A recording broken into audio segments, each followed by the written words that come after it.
Yeah, when she came, she reposed back in the family home, and when the funeral parlour brought her home to us, I did her hair and her makeup myself and her nails and the whole lot. And yeah, and she just looked beautiful and at peace. Yeah, attended the funeral that Fannigans had did, and I just liked the way they conducted everything. So I'd like to be part of that. So, and how long did your training take? 2 years. 2 years. And was it difficult, or? Well, for me it was, yeah, I found it very difficult. I left school quite young. I left school when I was 15. So yeah, I found it very, but yeah, it's something I wanted to do. So yeah, head in the books and yeah, trains, and here I am today. And is it tends to be a male-dominated field, or is it? Oh, it's very male-dominated. Okay. So the women now. Yeah. Taking over, please God, yeah. Future is female. Future is female. Yeah. And tell me a bit how your team and how you put them together, and why it's so important for you to work with women in this aspect of embalming. Well, I just believe that women are more caring, more nurturing in what we do, and we just work great as a team. We just empower one of each other. We all have the same values. We all have a growth mindset, and we just work. And what's your favourite part of the job? My favourite part of the job is, let me say, is to help families grieve their loved ones. Do you know, be able to have that ability to do that for them. What we do and what we can do for families, I know that I'll have a lifetime effect on people, and it's for us to be able to give that in a positive way. That's what's important to me. And just because your dad died tragically, didn't he? And that's why you could. Yeah. In a car accident when I was 7. So, and my mother felt that it was best that we were very young, and I understand that.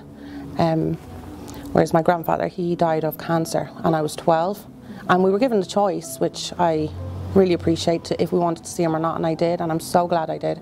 And the difference it made in my own grief process is huge. But if somebody passes away through a car accident or any type of a traumatic situation, it can be very difficult on the families not being able, like Emma's experience, very hard for them to not be able to say goodbye to their loved one. So to be able to offer that to families here in Fannigans is a huge deal. There's not many people in the country that can do reconstruction. So a lot of it would entail comparing photographs of the person to obviously their original appearance, and trying to bring them back to themselves.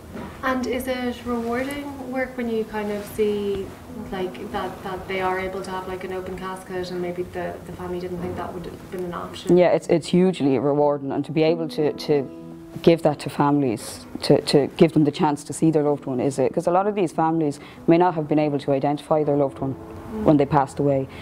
You know, so their formal ID would have been done maybe through a tattoo or DNA, something like that. So for them to actually be able to see their loved one it's very rewarding from our aspect.